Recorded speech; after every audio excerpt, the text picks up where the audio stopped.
देखो पूरी दुनिया जानती है आने वाला टाइम रिन्यूएबल एनर्जी का है। सोलर पैनल बना बना करके इतना भयंकर गुना पैसा कर दिया, मगर इन्हीं के साथ में जुड़ा एक और तार।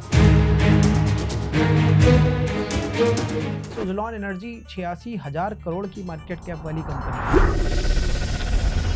ये तार वाली कंपनियां, केबल्स की कंपनियां, केबल्स की और इलेक्ट्रॉनिक्स की कंपनियां, बिना इसके काम हो नहीं सकता।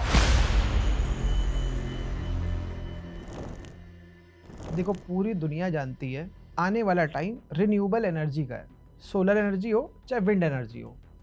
अब अगर आप ये जानते हो कि वारी रिन्यूएबल पता नहीं कितना गुना हो गया, कि पता नहीं ये वाला स्टॉक फट के कितना गुना हो गया, और उस कंपनी में एक तो विंड वाली में इन्वेस्टमेंट ज़्यादा लगता है, तो आज मैं देखता हूँ तो मेरे को अजीब सा लगता है कि सुजलॉन एनर्जी 86,000 करोड़ की मार्केट कैप वाली कंपनी है, और अभी कुछ उसने दिया भी नहीं, कुछ ज़्यादा डिलीवर भी नहीं किया है, और नुकसान में चल रही थी, अब जाके प्रॉफिट करना चालू किया है। या दूसरी कोई कंपनी मेरे को वारी रिन्यूएबल दिखती है, अरे भैया सोलर पैनल बना बना करके इतना भयंकर गुना पैसा कर दिया।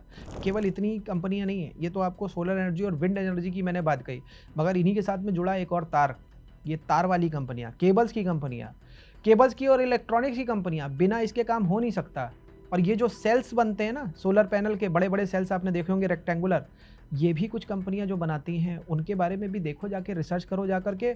ये ग्रोथ सेक्टर है, ये ग्रोथ सेक्टर की कंपनियों को अगर आपने रिसर्च कर लिया तो शायद एक बहुत बड़ी फॉर्चून आप यहीं से क्रिएट कर लोगे। तो मेरा पॉइंट ये है कि ग्रोथ सेक्टर जब आपको पहले से पता है, तो उस ग्रोथ सेक्टर के अंदर जितनी भी कंपनीज है उनकी रिसर्च करनी चालू कर दो, फंडामेंटल्स की भी करनी चालू कर दो, टेक्निकल्स की भी करनी चालू कर दो, सिक्लिकल देखना चालू कर दो, कहाँ से बॉटम कहाँ तक बना रहा है। जैसे मैं आप लोगों को अपने लाइव्स के दौरान, जो मेरा ट्यूसडे, थर्सडे और सैटरडे को 7:30 बजे होता है, बता चुका हूँ कि 1310 दिन के लमसम की एक साइकिल होती है। देखो जाकर के कि क्या उनमें वो साइकिल आपको दिख रही है, उसके बेसिस पे आप प्रेडिक्शन चालू करो कि हाँ यहाँ पे एक बॉटम बन सकता है, इसके बाद में फिर से भागना चालू करेगा।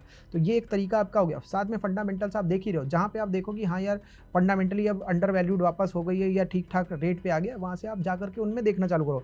केवल यही नहीं, इसके अलावा क्या और कौन से सेक्टर्स हैं। जैसे हमने सुना कि गवर्नमेंट का ग्रीन एनर्जी की तरफ फोकस है, वैसे ही हमने ये भी देखा है कि गवर्नमेंट प्लास्टिक वेस्ट मैनेजमेंट या नॉर्मल वेस्ट मैनेजमेंट के ऊपर भी काम कर रही है। तो वहाँ पे कौन से स्टॉक्स हैं जिनमें आपको जाकर के अच्छा पैसा बन सकता है। या अगर आपको ये दिख रहा है कि गवर्नमेंट ड्रोन की कंपनीज के कॉन्ट्रैक्ट बढ़ा रही है या कोई कॉन्ट्रैक्ट दे रही, तो ड्रोन की कौन सी कंपनीज है जिनमें आप जाकर के इन्वेस्ट कर सकते हो।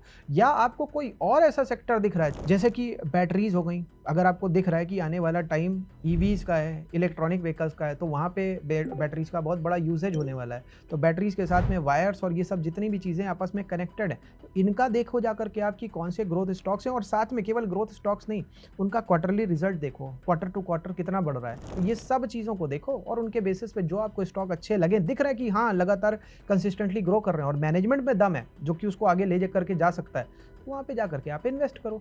वीडियो अच्छा लगा हो तो लाइक करिए, शेयर करिए और सब्सक्राइब करिए। वीडियो में कौन सी बात आपको सबसे अच्छी लगी ये ज़रूर बताइए, आपका प्यार ही सब कुछ है। वीडियो को लाइक करेंगे तो मुझे अच्छा लगेगा और मेरा उत्साह संवर्धन होगा। मैं हूँ Ruchir from Ruchir Gupta training academy. उम्मीद करता हूँ वीडियो अच्छा लगा होगा।